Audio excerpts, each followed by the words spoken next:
Hey, hope you're enjoying today's episode. I wanted to let you know because I often forget to do this, and then people always tell me, man, you should have let me know.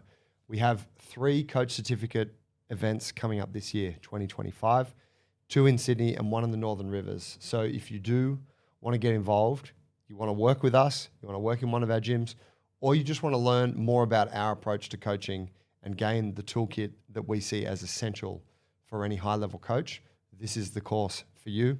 There are no prerequisites to enroll besides a desire to learn. We got March 15th and 16th, that's a Saturday and Sunday here at Botany, and September 2021 also here in Botany. They are the 2 Sydney events this year, March and September. If you're on the Northern Rivers, good news for you, we got one event coming your way, April 5th and 6th, and that will be held at Jungle Cabarita Beach. You can enroll for any of these through the website junglealliance.com. And if you want more information about it, you can reach out to me, info@junglealliance.com.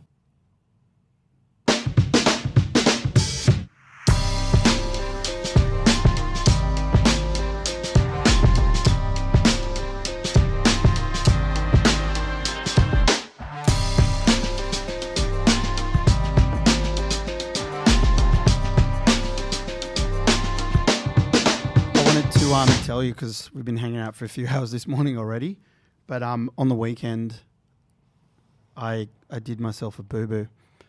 What'd you do? We went to a coach's fucking social event. Yeah. Remember we went to this coffee tasting. Yeah. It sounds so fun when you call it a coach's social event. Does it? No. Go on. How else do I describe it? We fucking went out. We went out, all the coaches on the lash. Me and the guys. It was a bigger event. I just went to the coffee tasting thing that Dylan put together, his favourite place in Marrickville. It's mad at Roseville. Anyway, I had a football game on after it. Oh, yeah. A trial match. It was organised and we had to pay the refs and stuff. So I wanted to go and honour that afterwards. So I'm there in the afternoon doing this coffee tasting. I've eaten well in the morning. I've had lunch a bit early and I'm like fucking, trying to make sure that I'm good for this game. And it was like fucking 35 degrees or whatever. So it was. hot. I'll say that, yeah. So got my salts in, but end up at this coffee thing going, how do I not just drink heaps of coffee and then run on this pitch fucking jittery as all hell? Because we've all drunk too much coffee before. What time was the coffee tasting? 2:30 Oof. till 3:30. Went till like 4. Anxiety hours. And we didn't drink any coffee until like 4. It was all prep and theory and chat. And then at 4, we get to the part, we've cupped it, we've smelt it as a roasted bean, we smelt it as a ground bean, etc., etc. And then we're scooping these little ladle spoons and you like take a little slurp of each one and you're tasting it. So I had like, everyone was just going crazy on it. I had like 8 or 9 ladles of coffee and I'm fucking leaving the place and I'm like, oh God, I think I had like 4 too many. Driving over to football, my guts start turning and I'm like, oh God, I'm start shaking. Oh, get there, put my boots on and it's like always over 35s. They're like, we're all fucking, we need you on the pitch. We need you on the pitch. Put on my boots, go in, coffee diarrhea in the store, come out, go to do a warm-up. They're like, no, we need you on. Get out there. Run straight on, pull my hammy. Oh, no way. Pull my hammy. Oh, I was on the pitch for like 10 minutes. I was like, fucking hell. How bad? Last, like a grade 1 or 2. So you had to come off, obviously. Yeah, had to come off. I was like, yeah. Sniped from the stands. Yeah. I've never pulled a hammy before. But it was just so annoying because it's like, no matter how much training and preparation you can do, if you just fuck up that morning or that day or that afternoon, that few hours before the game, guts are turning. I was literally out there holding my guts as they were cramping. I'd just gone to the toilet before I ran on a 35-degree day and just whang, no warm-up. You tried to be the guy and you got punished. Yeah. Yep. Fuck, spewing. Do you think, though, that the coffee contributed to the hamstring pull? Maybe. I think it's got something to do with it. Yeah, right. Mind frame going in. Yeah. And obviously I went to the toilet and lost a bunch of fluids as well.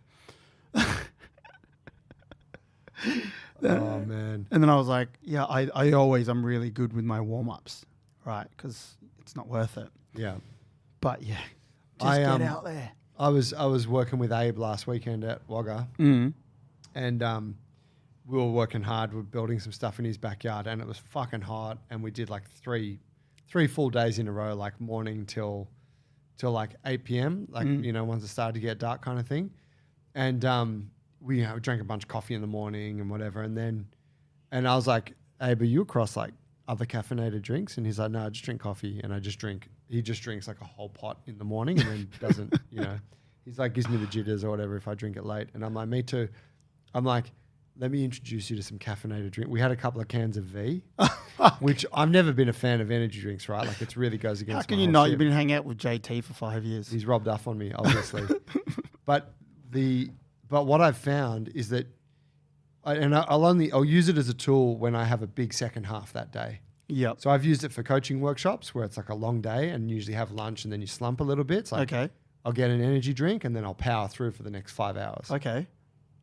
And anyway, I told Abe and he did a Bunnings run. He's like, I picked up a couple of cans of V. And they got this new flavor range which really speaks to like the bougie-ness of us all. It's like yuzu, blackcurrant. Great. Crisp, refreshing apple. And they're all sugar-free, 0 calories. So you're like, Smart. there's no downside, right? But interestingly, no jitters associated. Like I can dose with that caffeine in the afternoon and no jitters, no anxiety. JT tells me it's because of the taurine they add to it. Okay. He reckons that's what that does. So what is taurine? I don't fucking know. That's what's in Red Bull, yeah? Guessing it's an amino acid of some kind. Yeah, all the energy drinks have it. He reckons it helps to settle like, I can't fucking remember. But yeah, it basically takes the edge off. So you get the energy, but you don't get the shakiness. Okay. I'm like, look, man, I'm all for it. On those days where you need to push, but yeah, I'm the same. Like coffee in the afternoon, usually a bad idea, eh? Yeah. Yeah. I'm getting anxious thinking about a 4 p.m. fucking coffee tasting. I had a fucking nightmare once. It wasn't a nightmare, but it was just, it's burned into my memory. I played football with my brother, Moses, fucking for St. Ives, and I remember him giving me rugby, giving me like guarana tablets before a game in like whatever it was, 2002. And yeah, I had a shocker of a game, and I just felt like I was floating on clouds, and I was jittery. I dropped the ball that many times. Wow. My eyes were racing, and I felt like I wasn't on the earth. Yeah. And I was like, oh, fuck. And he gave them to me another time. And I was just like, oh, okay. Driving out to football. Same thing happened. And ever since then, I'm like very cautious about fucking caffeine before anything, or any guarana tablets or anything like that before playing. Yeah. Maybe before a session here, like it's whatever. Maybe a handstand session doesn't go so well, you just stop doing it. But when you're out there on the field and you're fucking dropping pills everywhere, you're like, God damn, what a loser. Yeah, you got to know. Like you got to know your levels. Yeah, that's right. Yeah, you got to fucking get the dosages right. There I am, clutching at my tummy. It's just twisting in my belly. And then I reach out to just block a ball, just like that. It's kind of lengthened and contracted back like that. And it just went bang. And I was like, fuck you. Iced it for the weekend. So how long, what's the deal? Are you off for a bit or? I think one? it's 2 or 3 weeks. Okay. Yeah. I'll be training around it and stuff like that. Yeah. But yeah, I should be playing again in 3 weeks. Ball sport. I know. The silent killer. I know, but the glory, Joe. Oh, it's all there. The glory. Come off at Raven Stadium, fucking to the crowd chanting your name. We've got a game against them in a couple of weeks, actually. Have you? So I want to be back for that. Oh, that'd be good. It'd be interesting to see if there's any of the guys still hanging around. Yeah, I mean, probably. it is multiple divisions. You're not necessarily going to cross paths, eh? No, but there's always those. It's such a small community. For the listeners, Paul and I played all age for Gladesville Ravens some years ago. Gym ownership is a lonely game, and I guess we were having a chat about it beforehand. We've seen a friend of ours open a gym recently from afar, and you can actually feel what it is that they're going through, can't you? Yeah. Like you can feel the sense of isolation in you've just you've just opened your own gym and now it's you in there and you're just trying to make this business work. And leading up to that, you're usually not, like, this is you stepping into gym ownership. So prior to that moment, you were a coach operating in someone else's gym. Yeah. And so you're generally not privy to all of the forces that are acting upon you when you own the place. You're just a coach there. You rent the space and you ply your trade. And then you take that step into the next thing. And this ship doesn't sail unless you're making it happen. And so looking at that friend of ours that we're chatting on, you can see the fatigue and you can sense the isolation. And I'm like, fuck, that speaks to me so much about the early days of our gym. Yeah, totally. I mean, we can't know all the details of, say, that mate's story, but you can see it though. It's like so obvious because it's quite hard work. And before you own a gym, depending on, whether you had a really good mentor along the way, I think that a lot of people don't and end up going from 0 to 100. So as you said, you're the coach in the gym, and actually you've been coaching for a long time, years and years, quite a lot of experience. But that whole time, you've never dipped your toes into what it's like for, in owners' meetings. And that's just like anything to do with business strategy, tax, company setup, wages, when people, recruiting someone, losing a coach, Staffing, fucking marketing, and just shitting yourself about whether you're going to make all the numbers balance because you've got to pay all your overheads all the fucking time. Not to mention that you're probably coaching all the classes, so you're getting up at fucking sparrow's fart and maybe closing as well. So it's quite a lot. And anyway, we can kind of sense that. And it was also a moment of gratefulness going, fuck, I'm very happy that, well, I've got you and T and Dylan and stuff. Got you, bruh. But also the other allies who, meeting with them every week is awesome. And I'm there to guide and mentor, but I'm also a gym owner as well. So I take as much from them as they do from me. Yeah. And I'm just like, fuck. Yeah, thank God that we have that space to be able to talk, because it's really, I guess it's really hard when you're just in a quiet room trying to go, I've got to make this social media post. I hate social media, but I've got to be on it. And okay, I've got to make it look different. And I've got to look like I'm fucking enjoying it. Oh, yeah. It's like, that's super hard. I got to look vibrant and energetic. That's right. At the time when you're not. Oh, man. I mean, I remember just being chronically tired for so many years and really being in denial about the fact that I didn't sleep enough. But just in those rare occasions where someone would, tell me that they could see that. Yep. John Marsh comes to mind. He mentioned that too. Oh yeah, he's like, you're tired, bro. I can see it. And I was like, yeah, I am. and he had me. I went to a retreat of his. It was like a three night retreat in Queensland, hinterland, just outside of Noosa, and it was kind of like breath and meditation was the thing, and I just fucking slept for 2 days. Like every breath drill we did, I would be snoring on the floor. And it was me, and then there was another guy in the group who was a plumber. He was real busy, had this big plumbing business, and we were just fucking passed out all the time. Sleep retreat. And John was like, yeah, you guys just need to fucking get some sleep. Like, he's like, you sleep whenever you need to. Like, they'd let us sleep in. Yeah, it was hilarious. But I was like, it really hit me. I was like, fuck. Like, yeah, because you're doing it right. You kind of, like, you're usually very disciplined with your training. And then you're disciplined with running your business. And so the thing that you're going to sacrifice is sleep. Always, but you're not going to not do your training. You're a fucking gym owner, man. That's right. What you do. And so you really just dig yourself into a hole. It's fucking tough. So having someone to say hey man, you look like you need some sleep. That is actually really goes a long way, doesn't it? Really does. Meanwhile, you've got Gary Vaynerchuk in your ear somewhere in the back going, man, you just got to fucking work.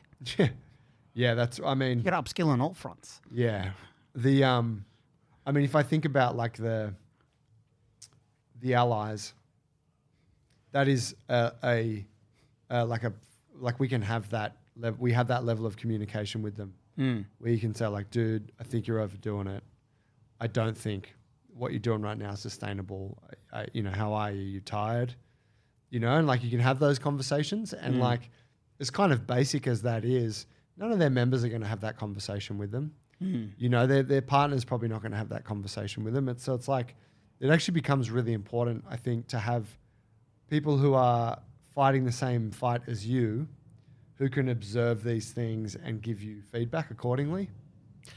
I had dinner with someone close over the weekend, and yeah, I went through something that I just thought of that was, a similar thing where it's basically when you get into business ownership, and when it's at least in part or maybe completely tied in with what you're passionate about, it gets really dangerous with, when's work and when's not work. And also, I've really enjoyed this idea of the term definition of done type of thing for any given task. And I think of like with your business, and often you go into it and you want to work really hard. It's part of your passion. So you're happy to work on it all the fucking time. And typically you're not paying yourself.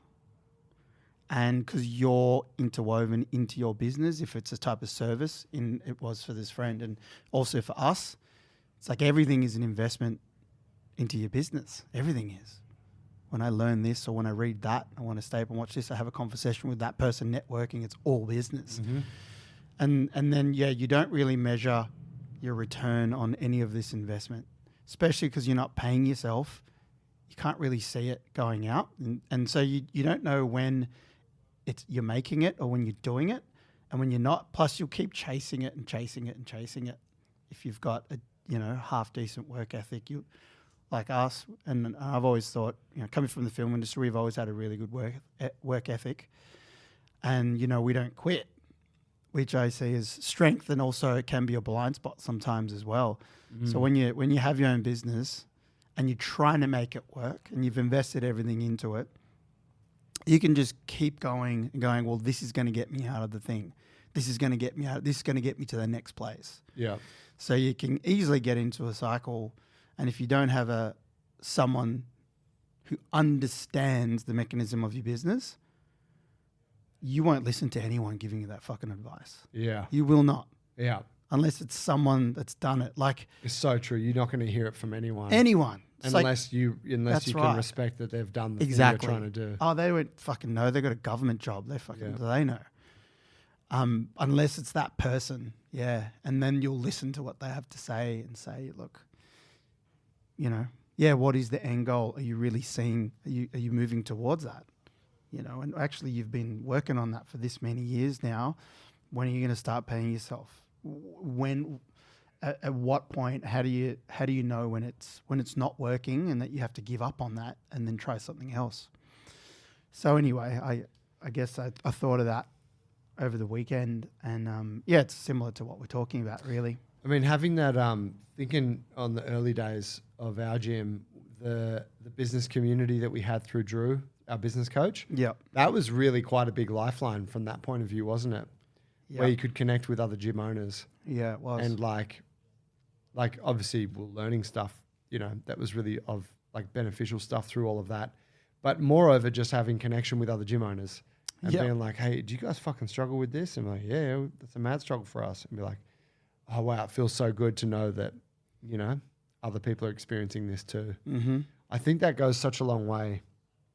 But it's like, and I mean, with a gym too, it probably sounds quite ironic for outsiders, like non-gym owners, to listen to, because the gym is full of people and you're around people a lot. And so it's like, what's lonely about that? Like, it seems really social, and maybe you're even doing a lot of social events, going out on weekends with them and stuff. But you being a gym owner is lonely. Your life isn't. You got plenty of people around, and that's great. That does bring a lot of benefits. That social aspect, but yeah, you as a business owner sitting around like, I don't know, not being able to get to bed at night, stressing about all the shit you got to do tomorrow or this month that you haven't done. You know, that fucking anxiety you often wake up with when you know you got a massive day ahead of you, and it's like that stuff is like you're totally on your own in that. Mm-hmm. You know, save for having a conversation with someone else that's doing it, and then you're Yep, like, yep. oh man, you know, like it feels so good to be able to share those struggles. Yeah, it does. Yeah, and you know, and if you get tips off them, fucking even better. Like, how do you do this? Yeah. Because like you so get in your own bubble, in your own space, and I love it when the guys bring something that's really left field, and I've learnt more and more to kind of really look at the valuable parts of what they're saying, understand why they're going to look for solutions elsewhere, and it's like, oh, that's really crazy, but what is it, you know, that works? And yeah, it's just like anything to do with even pricing. You're in your own corner until someone they have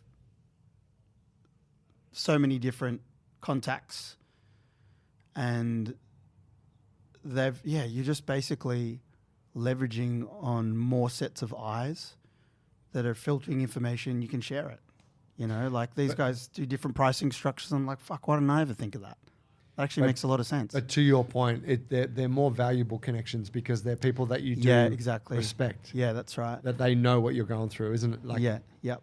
Versus it's not like talking to your partner or your mum and dad. Yes. We're like, oh, why don't you try this? Have you thought about classes for old people? There's a lot of old people that need to get fit. You're like, fuck, thanks, mum. It's actually a great idea, not now. I remember I sat down with a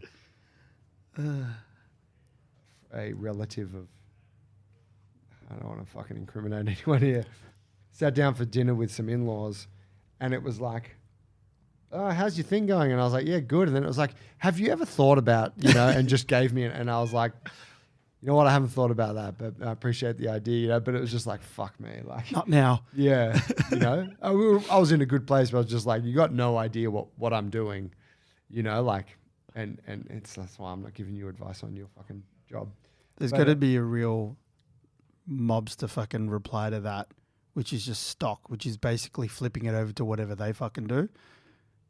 Oh, like if they're accountant, did you ever think about fucking investing in, you know, just a really dumb guy question? And they're like, what? You're like, yeah, shut the fuck up. All right. You don't know what I'm doing. But yeah, so to that point, what connection, like how often do you speak with the allies? You guys do the weekly meeting on a Wednesday? Yep.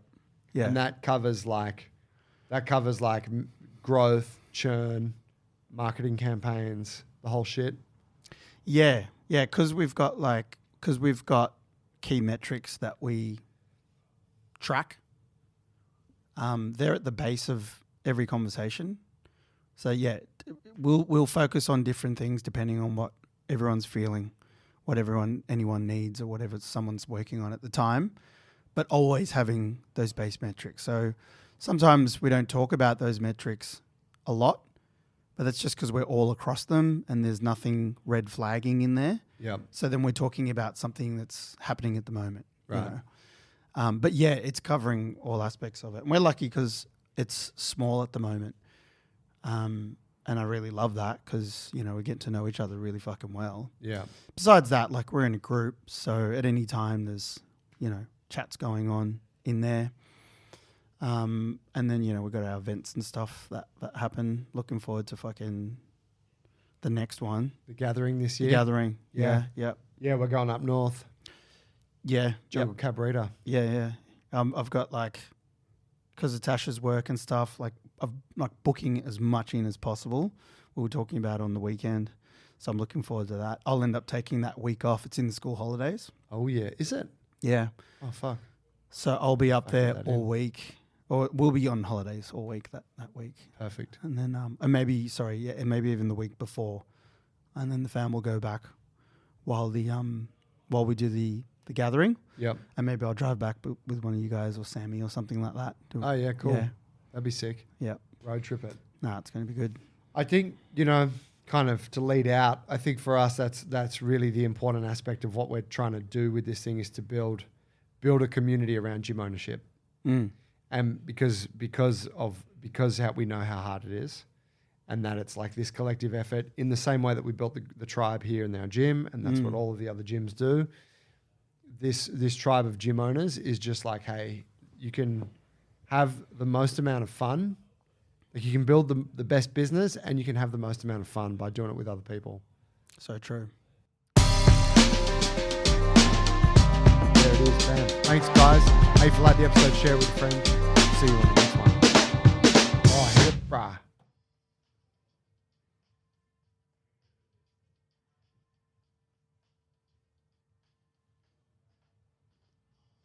But